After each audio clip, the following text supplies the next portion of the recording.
प्रिय विद्यार्थियों, नमस्कार। साइंस क्लास 10th में आप सबका स्वागत है। मैं Jyotiba Phule group of education की ओर से आपको ऑनलाइन क्लास उपलब्ध करा रहा हूँ। ऑनलाइन क्लास आप घर बैठे ही शिक्षा ग्रहण करें। अब मैं कल आपको गुड का पॉइंट पर ध्यान आकर्षित कर रहा था। इसके पश्चात मैं अब आपका तंबाकू पर ध्यान आकर्षित करता हूँ। देखिए, तंबाकू पादप निकोटिएना कुल का पादप है। सोलोनेसी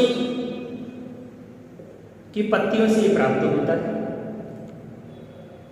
और इनकी जो पत्तियां होती हैं उन पत्तियों में 1 से लेकर 8% तक निकोटीन नामक एल्केलाइड पाया जाता है। तंबाकू का प्रयोग कई प्रकार से किया जाता है। बहुत से लोग पान में रख के खाते हैं, बहुत से लोग इसके चूने के साथ मिला करके चबाते हैं, कुछ लोग इसको पाउडर को नाक में सूंघने का काम भी करते हैं, या फिर कई प्रकार के दंत मंजन हैं उसकी आदत भी लोगों को दांतों पर मलने की हो जाती है। तंबाकू को बहुत से व्यक्ति बीड़ी, सिगरेट, चिलम, सिगार, हुक्का कई प्रकार से इसका प्रयोग करते हैं। ये बात सही है कि तंबाकू एक नशीला व्यसन है। इसके प्रयोग से हमें बहुत सारी हानियां भी होती हैं। तंबाकू का यदि निरंतर प्रयोग किया गया तो मुंह, जीभ, गला, फेफड़े आदि में कैंसर होने की संभावना बढ़ जाती है। तंबाकू में जो उपस्थित निकोटीन है वो क्या करता है, हमारे हृदय से जाने वाली जो धमनियां हैं उनकी दीवारों को मोटा कर देता है, जिसके कारण से क्या होता है, ब्लड प्रेशर बढ़ जाता है और हृदय की जो धड़कन है ना वो भी बढ़ जाती है, क्योंकि हृदय को प्रेशर लगाना पड़ेगा धमनियों में हृदय को भेजने के लिए। गर्भवती महिलाएं यदि कोई तंबाकू का सेवन करती है, भारत में बहुत सी महिलाएं तंबाकू का सेवन करती है, अगर गर्भवती महिलाएं तंबाकू का सेवन करती हैं तो उनके गर्भ में जो शिशु पल रहा होता है उस भ्रूण का पूरी तरह से विकास नहीं होता है। भ्रूण के विकास की गति मंद पड़ जाती है। सिगरेट के धुएं में उपस्थित कार्बन मोनोऑक्साइड CO जो RBC है उनको नष्ट करके हृदय की ऑक्सीजन परिवहन की जो क्षमता है उसको पूरी तरह से समाप्त कर देती है। सिगरेट, बीड़ी आदि का दुष्प्रभाव उसका जो सेवन करता है उसके ऊपर तो पड़ता ही है, परंतु जिस समय बीड़ी सिगरेट का उपयोग किया जा रहा है, व्यक्ति उपयोग में लेने के बाद धुआं बाहर निकाल रहा है, यदि उसके पास कोई व्यक्ति बैठा हुआ है तो उसका प्रभाव उस व्यक्ति पर भी पड़ता है। पूरे के पूरे वातावरण में निकोटीन युक्त धुआं फैल जाता है और वो फैला हुआ धुआं दूसरे व्यक्ति की श्वसन क्रिया के द्वारा फेफड़ों में पहुंचता है और उनको हानि पहुंचा देता है। यही कारण है कि कानून बनाया गया कि सार्वजनिक स्थानों पर धूम्रपान पर रोक है। इसलिए आपने देखा होगा विद्यालयों के बाहर सूचना पट लगे हुए रहते हैं कि ये क्षेत्र धूम्रपान रहित है।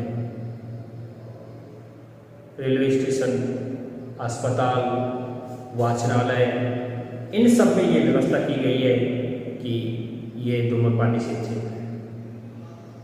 संसार में प्रत्येक साल अगर देखा जाए तो लगभग 60 लाख से ज्यादा लोग तंबाकू का उपयोग करने के कारण असामयिक मौत के शिकार हैं।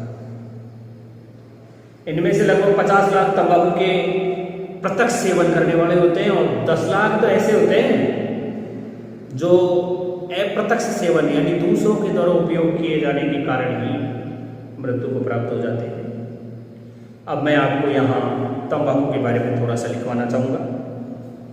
तंबाकू के बारे में मैं आपको लिखवा रहा हूँ। देखिए लिखा हुआ है कि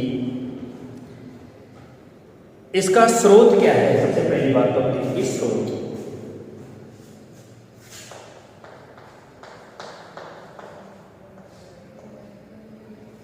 तंबाकू का स्रोत क्या है, जो मैंने अभी आपको बताया था कि ये सोलोनेसी कुल के पादप, यह है सोलोनेसी कुल के पादप। क्या नाम बताया था मैंने पादप का?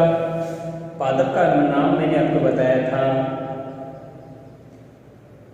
निकोटिएना टाइपेकम।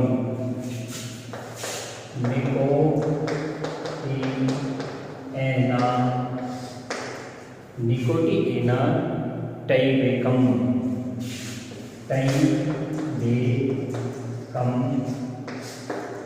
यह सोलोनेसी कुल के पादप निकोटिएना टाइपेकम की पत्तियों के द्वारा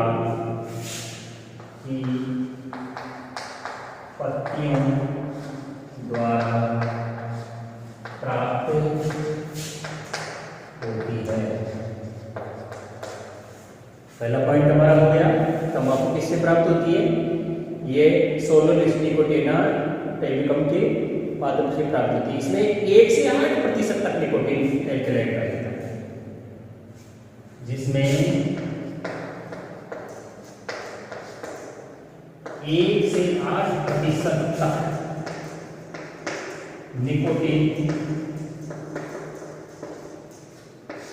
एल्कलॉइड पाया जाता है।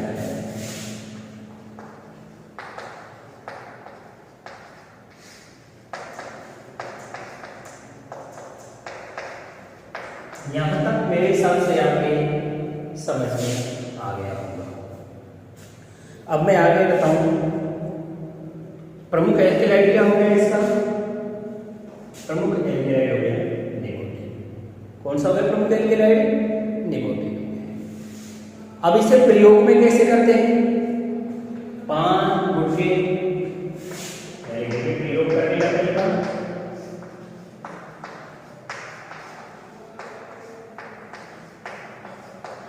प्रयोग कैसे करते हैं लोग? पान गुटखा चूने के साथ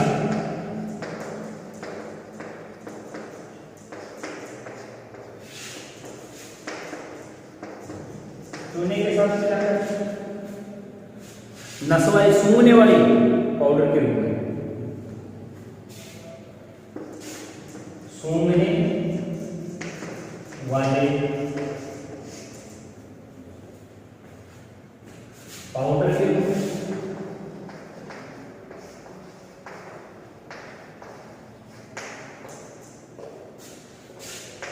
दांतों व मसूड़ों पर मल करना।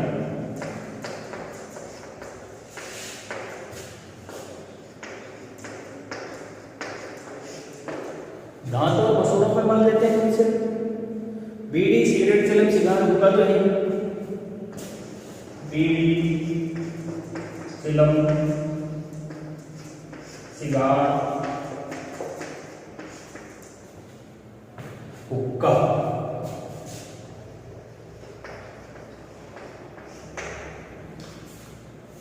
आदि के रूप में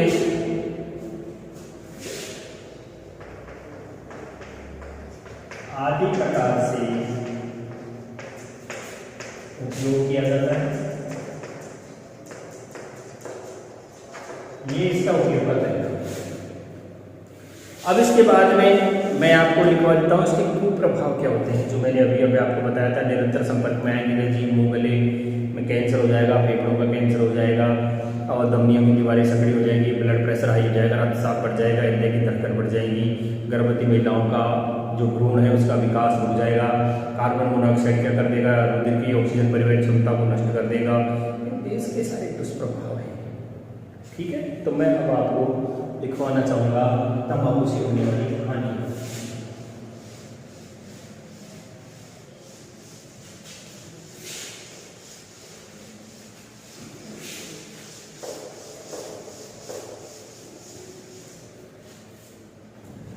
यहाँ लिख देते हैं पॉइंट अपन, तंबाकू से होने वाली हानियाँ,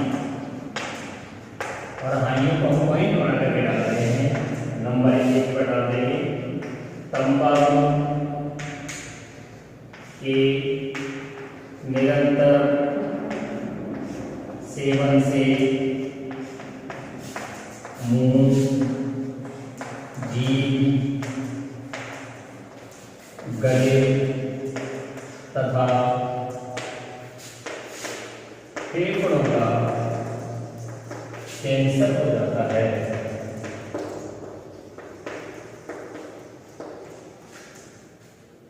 एक बात समझ में आ गई है। दूसरा, निकोटीन के कारण, दूसरा पॉइंट लिखेंगे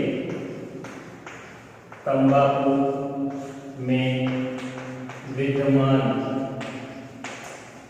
निकोटीन के कारण, निकोटीन से धमनियों की दीवारें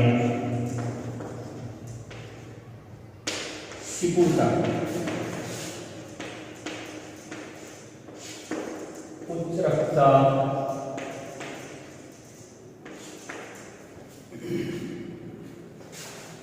तथा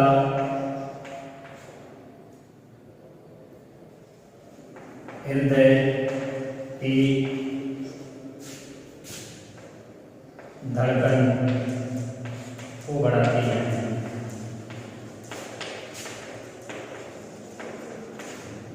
तीसरा पॉइंट है गर्भवती महिलाओं में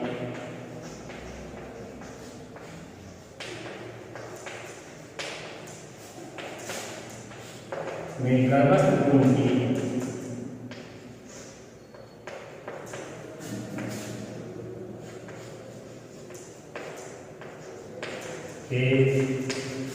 विकास को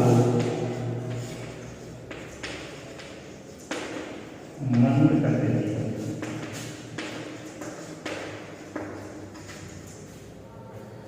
गर्भस्थ विकास को मंद कर देती है।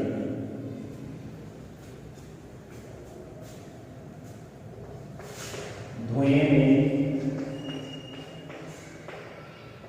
विद्यमान कार्बन मोनोऑक्साइड CO, धुएं में विद्यमान कार्बन मोनोऑक्साइड RBC कणिकाओं की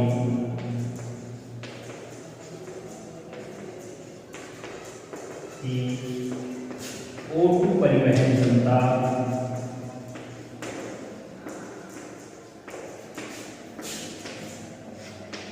कम कर देती है।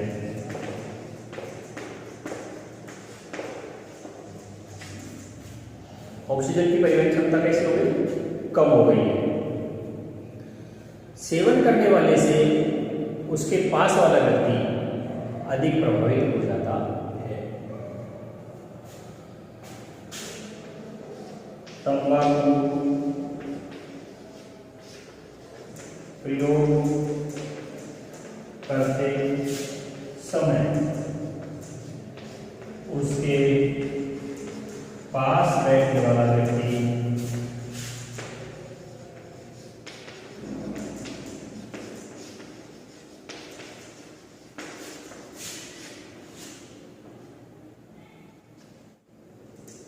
निकोटीन से प्रभावित हो जाता है।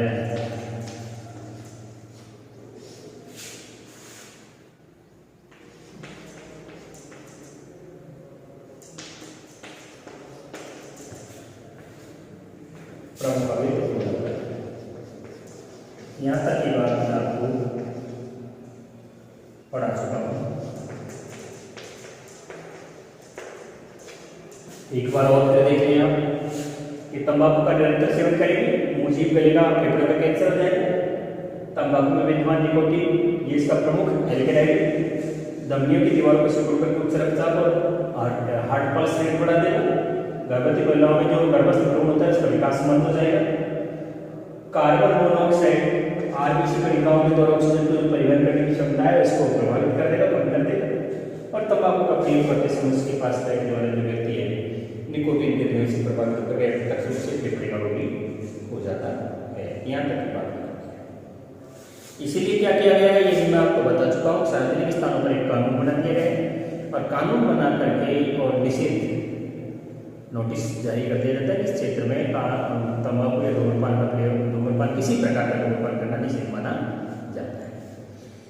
लगभग मैं ये भी बता देता हूँ आपको कि हर साल के अंदर एक नोट डाल देता हूँ, नीचे लिख करके पॉइंट डाल देता हूँ विशेष।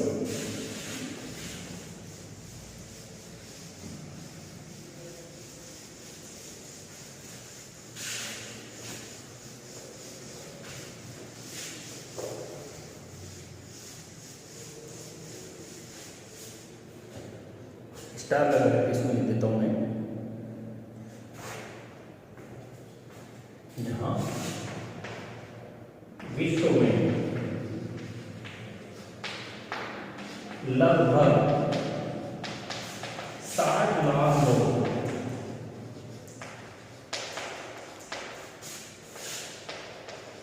तंबाकू के धुएं से असंगत होगा।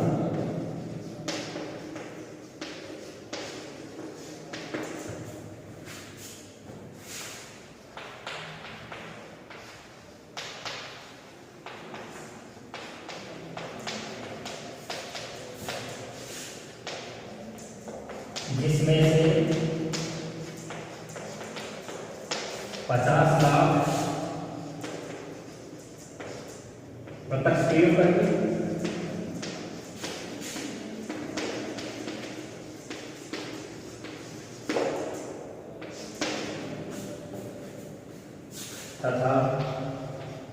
10 लाख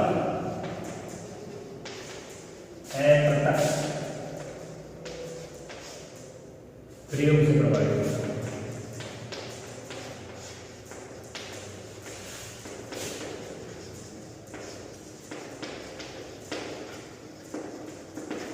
और आपका तंबाकू वाला पॉइंट खत्म हो गया।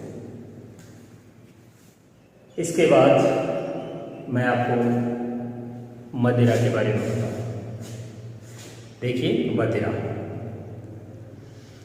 कई प्रकार से बनाई जाती है। इसके लिए बबूल की छाल, गुड़, यूरिया खाद आदि को एक बड़े से बर्तन में रख करके कई दिनों तक सड़ाया जाता है। किण्वन की क्रिया की जाती है और सड़ाने के बाद फिर उसको एक बड़ी सी भट्टी पर उबालने के लिए चढ़ा दिया जाता है। ऊपर से एक आसमान नली लगा करके उसे ठंडा करके भाप को दूसरी जगह प्रवाहित करते हैं, तेज उबाल करके उसे निकाल। कई प्रकार से बनाई जाती है। कहने का मतलब ये है मदिरा कई प्रकार से बनाई जाती है और मदिरा कई प्रकार से बनाई जाती है, लेकिन सभी मदिराओं में नशे का जो कारण होता है वो C2H5OH होता है, जिसको हम एथिल अल्कोहल के नाम से जानते हैं। विभिन्न प्रकार की मदिराओं में इसका प्रतिशत भी भिन्न भिन्न होता है। कुछ मदिराओं में एल्कोहल C2H5OH का प्रतिशत ज़्यादा होता है, जिसको हम एथिल अल्कोहल कहते हैं, कुछ में कम रहता है। मदिरा सेवन की जो वर्तमान स्थिति देखी जाए तो प्रवृत्तियां लगातार बढ़ती जा रही हैं। हर युवा, यहाँ तक कि छोटे बच्चे और महिलाएं भी अब इसका सेवन करने लग गए हैं और ज्यों-ज्यों एथिल अल्कोहल का प्रयोग बढ़ा है त्यों-त्यों उसके दुष्प्रभाव भी हमारे सामने आ रहे हैं। मदिरा के सेवन से मानव के स्वास्थ्य पर जो प्रभाव पड़ते हैं उनके बारे में मैं आपको बताता हूँ थोड़ा सा। देखिए, मदिरा पान करने से अल्कोहल है ना, उसमें विद्यमान जो एथिल अल्कोहल वो रक्त प्रवाह के द्वारा यकृत में चला जाता है और ज़्यादा मात्रा में वो पहुँच करके यकृत की जो एसिटाइल है उसमें बदल देता है। यकृत इसको एथिल अल्कोहल को एसिटाइल बदल देता है, जो जहरीला पदार्थ बन जाता है, विषैला हो जाता है। इसीलिए आपने कई बार सुना होगा कि जहरीली शराब के द्वारा व्यक्ति की मृत्यु हुई। होता क्या है, यकृत में जाकर के एसिटाइल बदल जाता है, जो स्वयं ही विषैला पदार्थ होता है और इसका उपयोग करने वाले व्यक्ति बनते हैं। इसलिए मदिरा पान नहीं करना चाहिए, ये स्वास्थ्य के लिए अहितकर और हानिकारक है। एल्कोहल के प्रभाव से व्यक्ति अपने शरीर का पूरी तरह से सामंजस्य और नियंत्रण संतुलन खो देता है, कंट्रोल आउट हो जाता है। तंत्रिकाएं कार्य करना बंद कर देती है, कार्य करने की क्षमता क्षीण हो जाती है और व्यक्ति किसी भी समय दुर्घटना का शिकार हो सकता है। स्मरण शक्ति में कमी आती है, याददाश्त बिल्कुल जाती रहती है। तंत्रिका तंत्र तो प्रभावित होता ही है, नर्वस सिस्टम पूरी तरह से डाउन हो जाता है इस व्यक्ति का। इसके प्रभाव से वशी यकृत रोग होता है, जिसमें क्या होता है जानते हो, प्रोटीन और कार्बोहाइड्रेट्स के संश्लेषण की है ना शक्ति बिल्कुल खत्म हो जाती है। व्यक्ति अगर प्रोटीन और कार्बोहाइड्रेट्स को भोजन कर लेता है तो उसको पचता ही नहीं और वशी यकृत रोग होकर के व्यक्ति कुछ ही दिनों में मर जाता है, शरीर पर सूजन आ जाती है। व्यक्ति आवश्यकता से अधिक बकवास करने लगता है, बोलने लगता है, चलते समय लड़खड़ाता है क्योंकि उसका यूटिलिटी कंट्रोल नहीं हो पाता है। यूटिलिटी उसको सही संतुलन बनाने पर मतलब संतुलन ही नहीं बना पाती है, उसके पीछे जो हमारी यहाँ पाई जाती है, और इसलिए चलता व्यक्ति लहराता हुआ जाता है, लड़खड़ाता हुआ जाता है।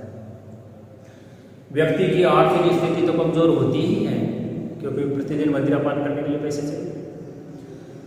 लोग उसकी सामाजिक स्थिति भी खराब हो जाती है, सामाजिक प्रतिष्ठा को ठेस पहुंचती है। लोग उसका नाम बदल करके उपनाम शराबी रख देते हैं, कोई पियक्कड़ रख देता है, कोई क्या क्या नाम से जानते हैं उसे। समाज में मान प्रतिष्ठा बिल्कुल खत्म हो जाती है, अनेक लोगों से उसकी दुश्मनी हो जाती है। इस प्रकार की स्थिति मदिरा पान करने से होती है। तो मैं आपको मदिरा के बारे में थोड़ा सा लिखवाना चाहूँगा। देखो, मदिरा लया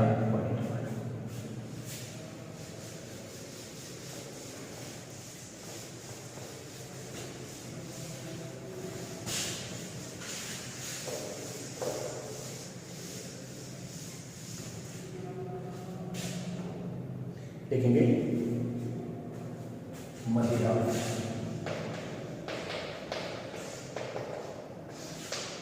सभी प्रकार की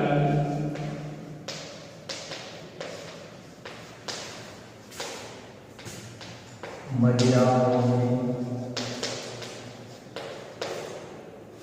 एक ही प्रकार का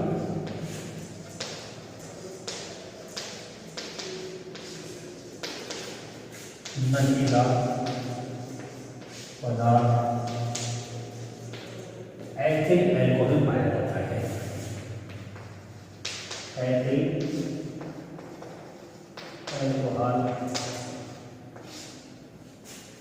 C2H5OH पाया जाता है। आपके समझ में आ गया हो कि सभी प्रकार की मदिराओं में C2H5, जिसको हम एथिल अल्कोहल के नाम से भी जानते हैं, पाया जाता है। इसके बाद वर्तमान में एल्कोहल का सेवन मनुष्य को पॉइंट नंबर 2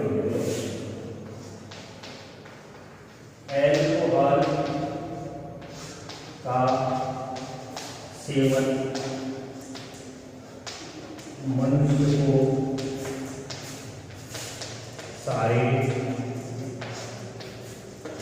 मानसिक, आर्थिक, सामाजिक, शारीरिक, मानसिक, आर्थिक, सामाजिक रूप से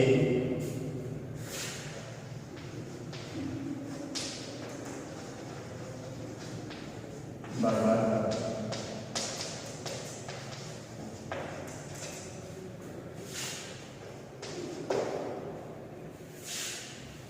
इसके बाद व्यक्ति वशीय यकृत रोग से प्रभावित हो जाता है। यह यहाँ पर लो कि क्या नाम से मदिरा सेवन से होने वाली हानियाँ, मदिरा सेवन से स्वास्थ्य पर पड़ने वाले कुप्रभाव। मदिरा सेवन के कुप्रभाव।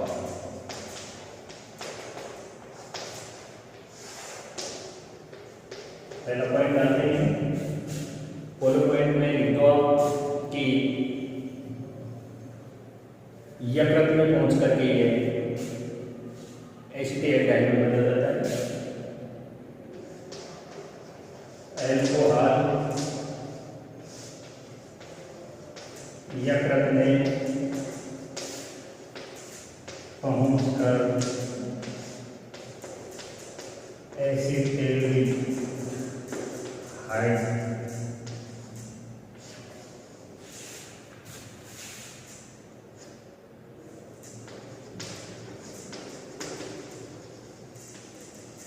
बदल जाता है, जो एक विषय का पदार्थ है।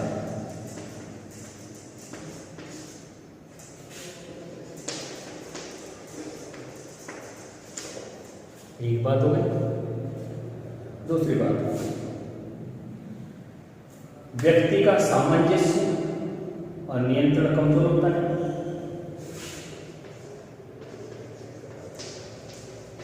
व्यक्ति के सामंजस्य और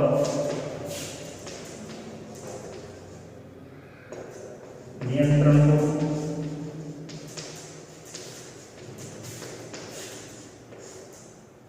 कमजोर करता है।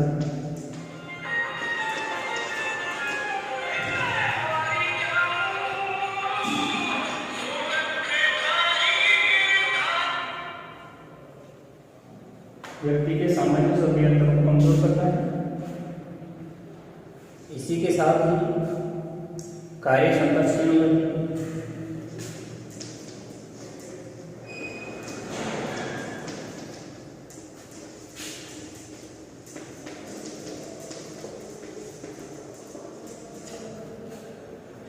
कार्य क्षमता कैसे हो जाती है?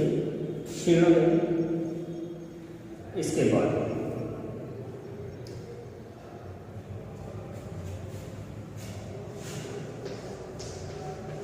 अल्कोहल के सेवन से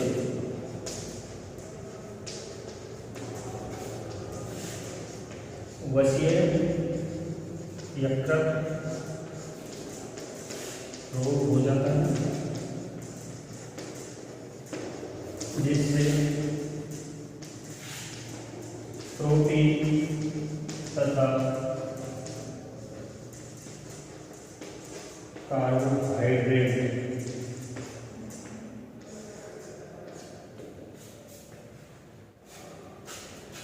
का संश्लेषण होना बंद।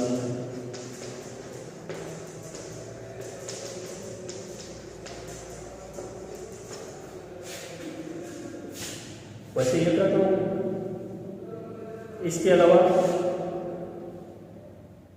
लिवर सिरोसिस क्षमता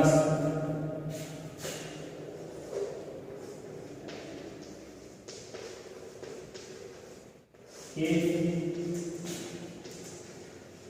सेवन से लिवर सिरोसिस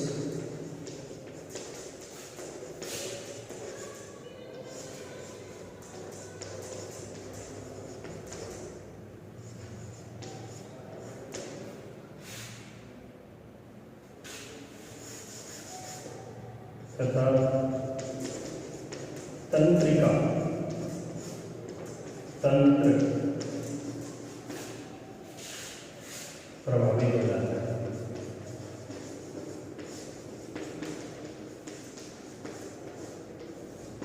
ये सारी चीजें मदिरा सेवन से होने वाली है। अब एक बार और देख लें आप, सभी प्रकार की घटनाओं में एक ही प्रकार का नशीला पदार्थ होता है, इसके सेवन से मनुष्य को शारीरिक, मानसिक, आर्थिक, सामाजिक रूप में प्रतिष्ठा समाप्त हो जाती है। दुष्प्रभाव है एसिटेट डाइड में नशीला पदार्थ बन जाता है, सामाजिक क्षमता नियंत्रण कमजोर, कार्य क्षमता क्षीण, वशीय यकृत रोग, प्रोटीन कार्बोहाइड्रेट्स का संश्लेषण बंद हो जाता है, लिवर सिरोसिस रोग हो जाता है, तंत्रिका तंत्र पूरी तरह से प्रभावित हो जाता है। इस प्रकार से ये व्यक्ति को प्रभावित करने वाली नशीली है। अब इसके बाद मैं आपको बताता हूँ अफीम पर।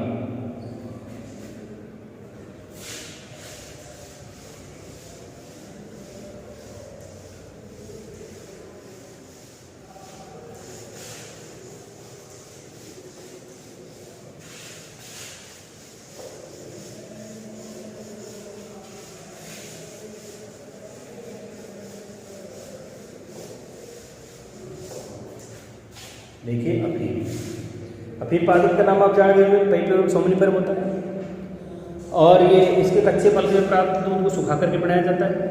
और दूध में 30 प्रकार के एल्कलॉइड पाए जाते हैं, जिनमें से निकोटीन है, कोडीन है, मॉर्फिन है, सोमनिफरम है, पाइपियोरम है। कुछ एक में ऐसा बता रखा है कि निकोटीन नहीं पाया जाता, लेकिन किताब के अनुसार जो किताब में लिखा हुआ है ना 10वीं की किताब में पेज नंबर 5 पर लिखा हुआ है अफीम में, आप देखना उसमें लिखा हुआ है कि एल्कलॉइड मॉर्फिन, कोडीन, निकोटीन, सोमनिफरम, पाइपियोरम प्रमुख रूप से पाया जाता है। लेकिन कुछ एक पासबुकों में लिख रखा है कि निकोटीन नहीं पाया जाता है और निकोटीन के स्थान पर थिवेन पाया जाता है, ऐसा लिखा हुआ है। मैंने किताब के अनुसार मैं आपको ये बताया था। तो अब आप अफीम पर आ जाए, पॉइंट है हमारा अफीम।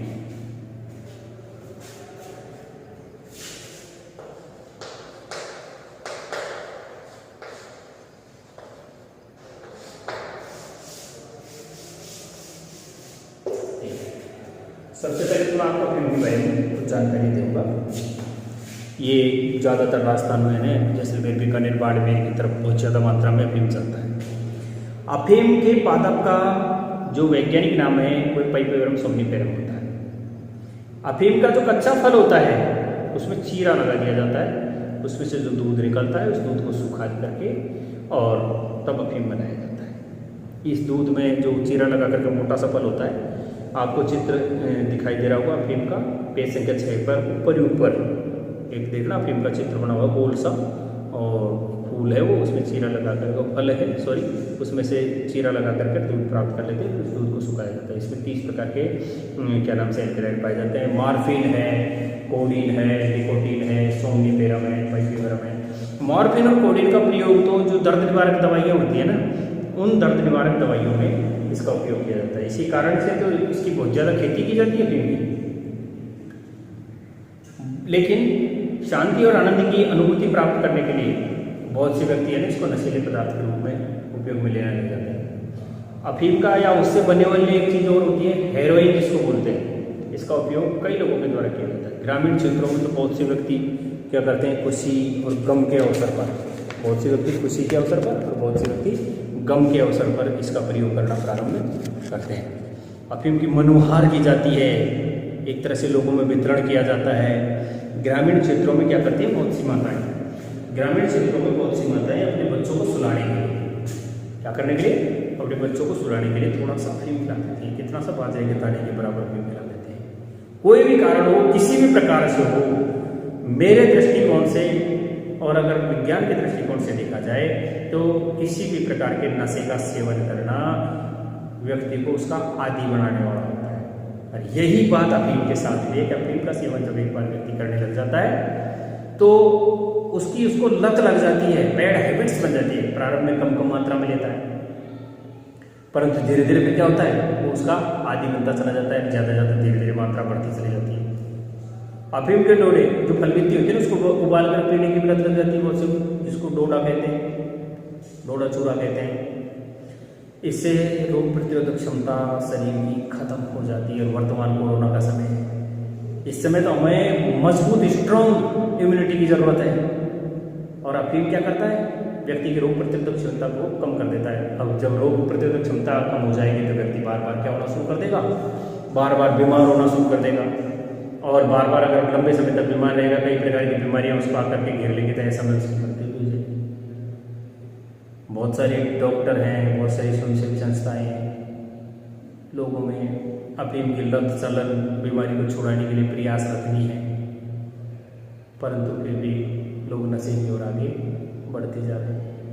तो मैं अब आपको अफीम के बारे में लिखवाना चाहूँगा कि ये क्या क्या प्रभाव करता है, किस तरह से। तो अफीम स्रोत तो पाइपियोरम सोमनिफेरम से प्राप्त होता है, कच्चे फल की व्यक्ति का दूध होता है।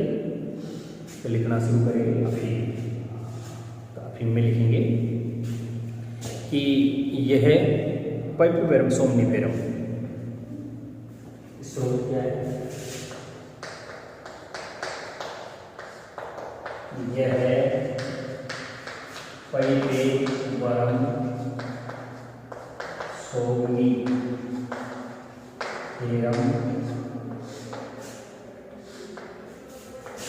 पादप के कच्चे फल से प्राप्त दूध को सुखाकर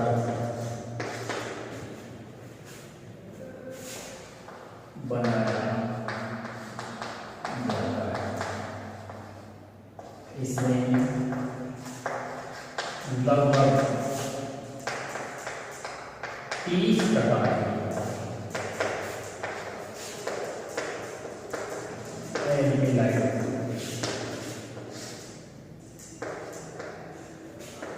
पाए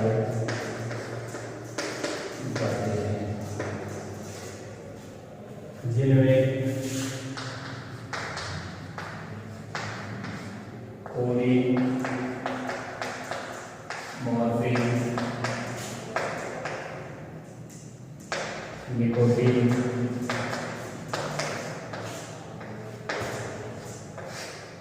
सोमनिफेरम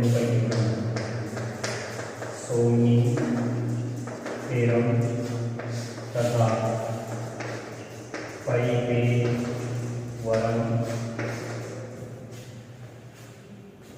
प्रमुख हैं।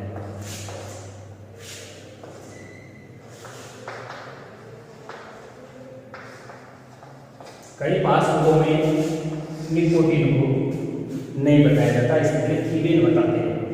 इसकी जगह क्या बताते हैं? इसको हटाकर इसकी जगह थीवेन का होना बताते हैं, थीवेन है, लेकिन किताब में ये नहीं है। निकोटीन और थीवेन का अंतर है। यहाँ तक आपकी बात समझ में आती है। सक्रिय कारक क्या क्या पाए जा रहे हैं जो बता देगा। दर्द निवारक कोलिन और मॉर्फिन को तो दर्द निवारक दवाइयों में उपयोग किया जाता है। कोलिन तथा मॉर्फिन से दर्द निवारक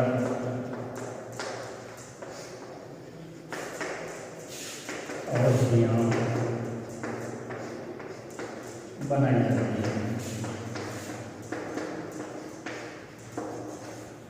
अफीम से ही हेरोइन बनाते हैं, अफीम से ही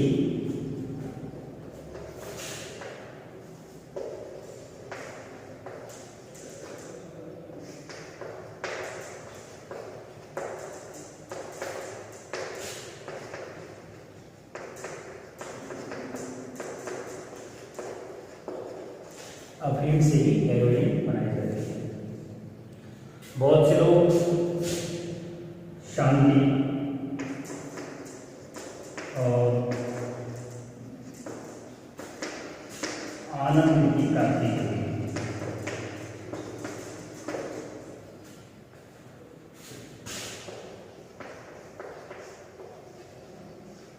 खुशी या गम शांत करने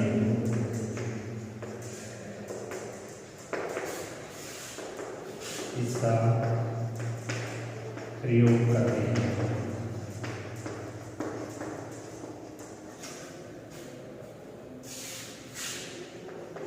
अफीम का नशा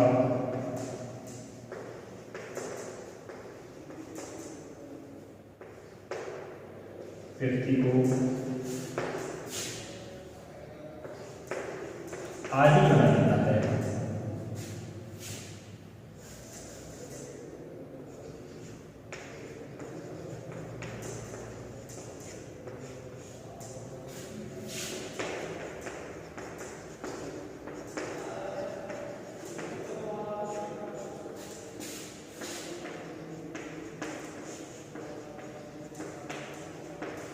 रोग प्रतिरोधक क्षमता समाप्त कर देता है,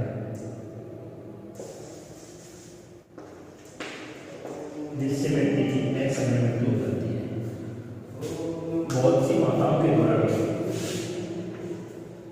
ग्रामीण क्षेत्रों में महिलाएं ग्रामीण क्षेत्रों में महिलाएं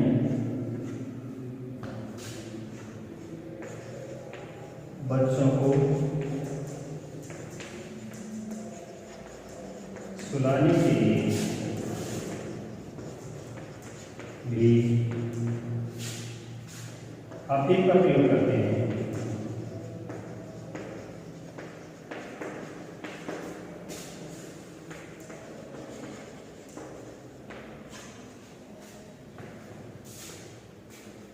जो सर्वथा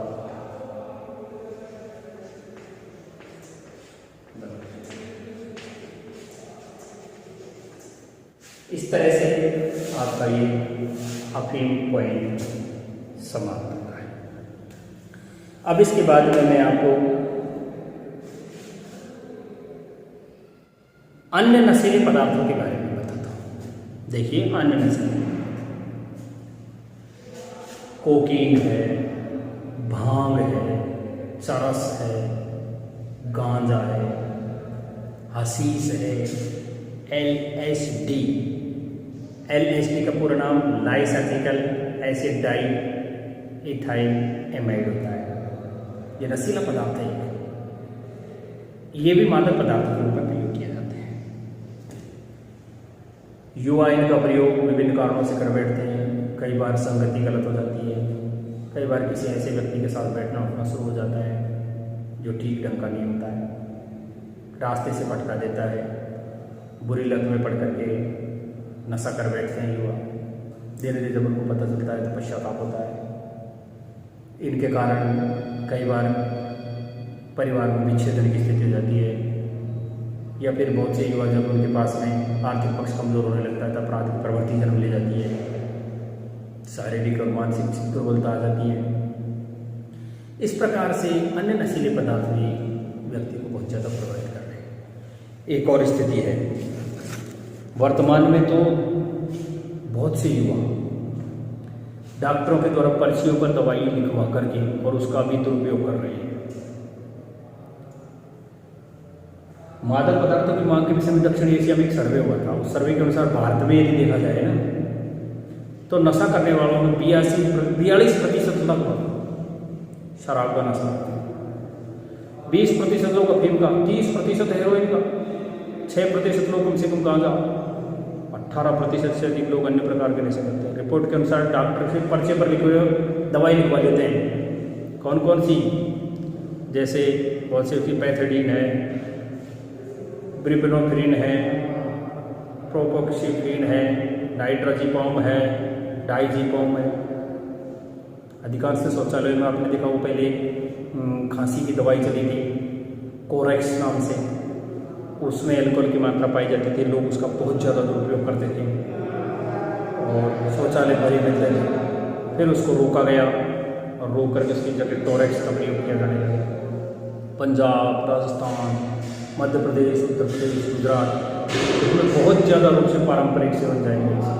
पूर्वोत्तर राज्यों में भी हेरोइन का इंजेक्शन लेते हैं। एक ही व्यक्ति इंजेक्शन लगा लेता है, उसी इंजेक्शन को फिर अन्य 5 व्यक्ति लगा लेते हैं। इस तरह से एड्स, एक्वायर्ड इम्यूनोडेफिशिएंसी सिंड्रोम का फैलने का खतरा भी बढ़ा रहता है। छोटे बच्चे बहुत से ऐसे भी होते हैं जो थिनर का प्रयोग करते हैं, इसको एसीटोन के नाम से जाना जाता है। पेट्रोल सूंघने का, ऑयल सूंघने का, गैर परंपरागत पदार्थ जैसे सड़क पर पलते बच्चे हैं, जैसे पन्नी बीनने वाले हैं, झुग्गी बस्तियों में रहने वाले हैं, बहुत सारी नशीली दवाइयों का, शराब की लतों का शिकार हो जाते हैं। जूता चिपकाने वाला जो स्प्रेड होता है उसको काम में लेते हैं, गोंद को, करेक्शन फ्लूइड को, स्प्रेड को, नेल पॉलिश को, रबड़ सीमेंट, सूखे मार्कर्स और गैसोलीन जैसे मौजूद पदार्थों को नशे के रूप में काम में लेते हैं। नशे में जिंदगी की जो सच्चाई है उससे व्यक्ति बेखबर होने का प्रयास करता है। डरावने सपने आने लग जाते हैं, शरीर पर सूजन आ जाती है, क्यों? रक्त नहीं बढ़ता, रक्तक्षीणता हो जाती है, गुर्दे लीवर खराब हो जाता है, किडनियाँ खराब हो जाती हैं, कभी ठीक नहीं होने वाली शारीरिक मानसिक बीमारियाँ होती हैं। इस तरह की स्थितियाँ अन्य प्रकार के नशों से भी होती है। तो मैं आपको अन्य नसों में थोड़ी सी चीज़ दिखाऊंगा, फिर दवाओं का दुरुपयोग लिखवा देता हूँ। तो मैं आपको अन्य नशीले पदार्थ पे लिखवा देता हूँ छोटा सा।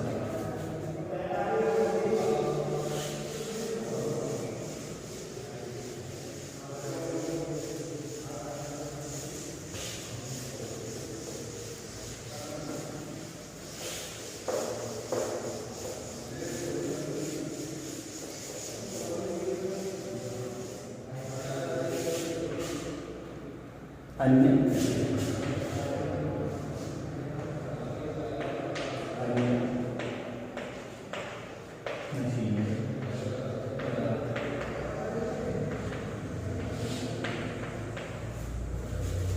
नशीले पदार्थ दे दीजिए। कोकीन, भांग, चरस, गांजा। कोकीन, भांग, चरस, गांजा,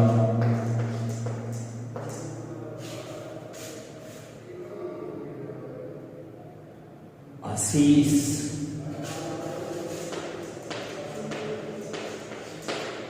heroin,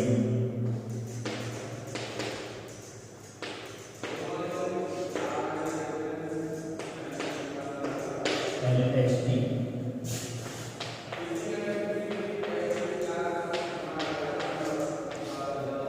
लाइसर्जिकल,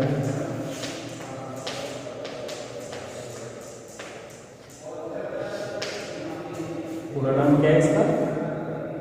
लाइसर्जिकल एसिडाइड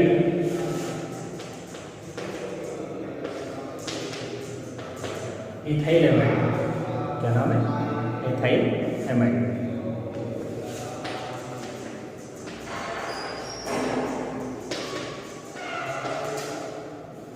LSD lysergic acid di ethyl amide इसका पूरा नाम है, इनका प्रयोग करते हैं। इसके अलावा भी ये क्या कहते हैं, इनका प्रभाव क्या होता है? प्रभाव देखो,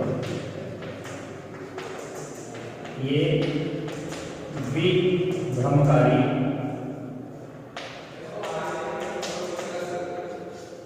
स्थिति उत्पन्न करते हैं।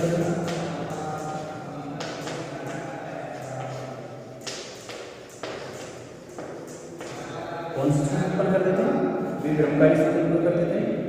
लतकारी पदार्थ है तथा एक लतकारी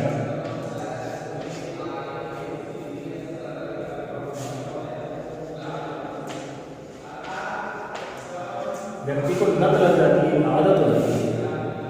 शारीरिक मानसिक दुष्प्रभाव, सामाजिक प्रतिष्ठा को नुकसान, ये शारीरिक मानसिक दुष्प्रभाव लग करके ये नशीले पदार्थ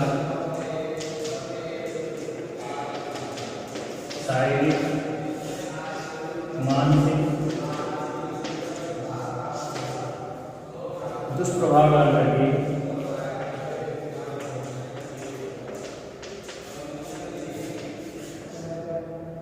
व्यक्ति की सामाजिक प्रतिष्ठा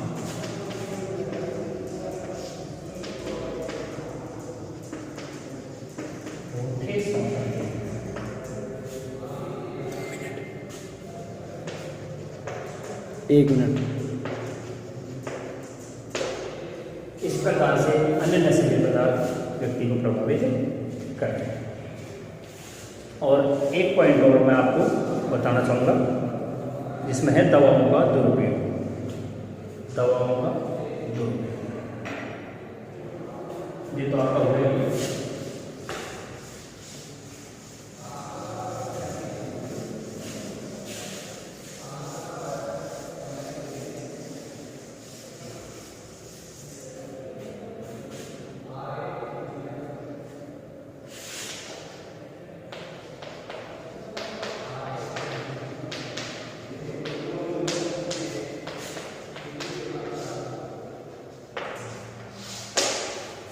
देखिए तो डॉक्टर के पर्चे पर मिलने वाली कुछ दवाइयाँ,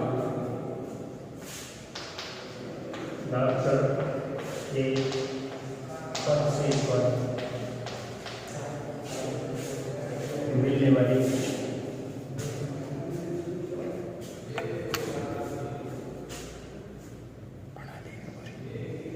और काय होतं लिख दो क्या बोलते पूरी करो। डॉक्टर के पर्चे पर लिख कर मिलने वाली दवाइयाँ जैसे कौन कौन सी होती हैं? पैथोडीन है,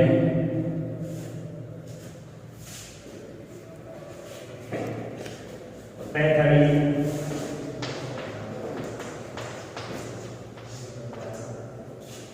डेमोपैथी, ब्रुफेनोफ्रिन,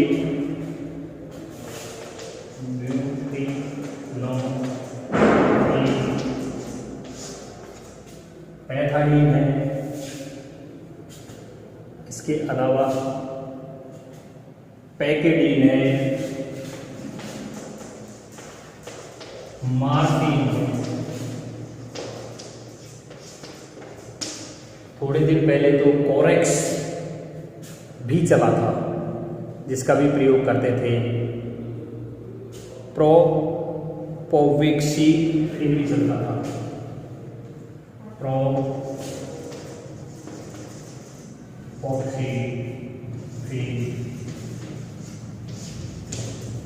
प्रोपोक्सिफिन, इसके साथ ही नाइट्राजिपम,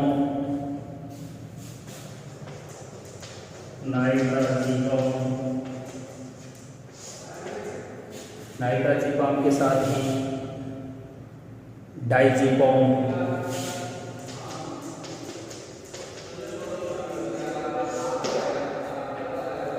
आदि का प्रयोग किया जाता था।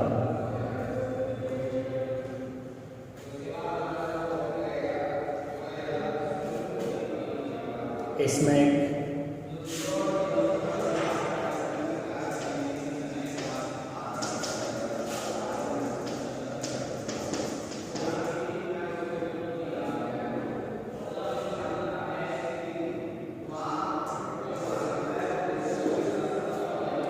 ये बात यहाँ तक आपकी आ गई है डॉक्टर के द्वारा।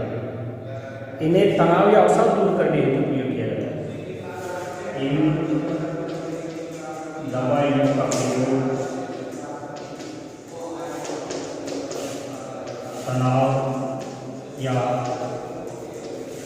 अवसाद दूर करने हेतु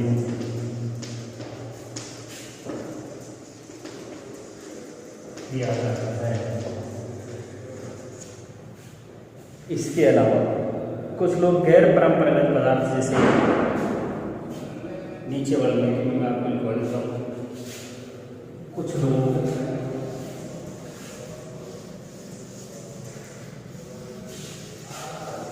गैर परंपरागत तरीके से, कुछ लोग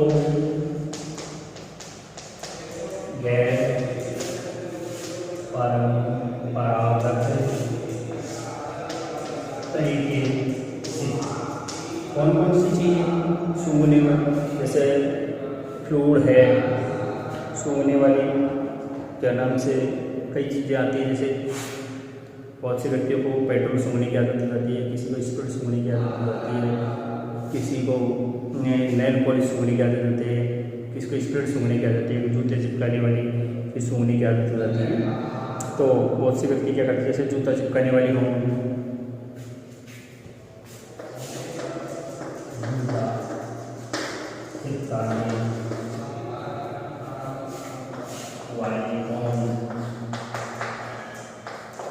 जूता चिपकाने वाली हो गई। इसके अलावा नेल पॉलिश,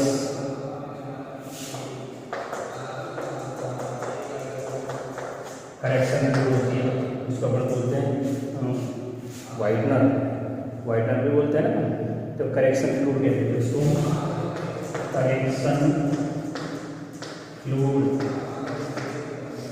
करेक्शन फ्लूइड है, पॉलिश है। इसी के साथ ही मार्कर्स है,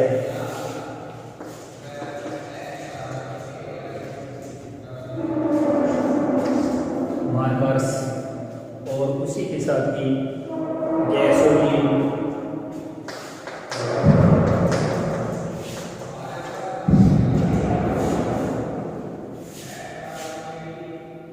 गैसोलीन है, थिनर है, सॉल्वेंट है, थिनर, सॉल्वेंट आदि का भी प्रयोग करते हैं, जो शारीरिक तथा मानसिक रूप से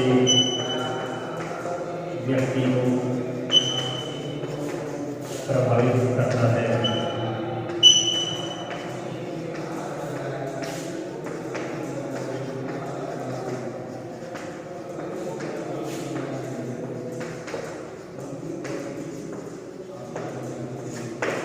इसलिए किसी भी प्रकार का नशा नहीं करना चाहिए। आज मैं आपको यहाँ तक ही पढ़ाऊँगा। इसके बाद कल खाद्य पदार्थों में मिलावट और उसके दुष्प्रभाव पढ़ाऊँगा। धन्यवाद।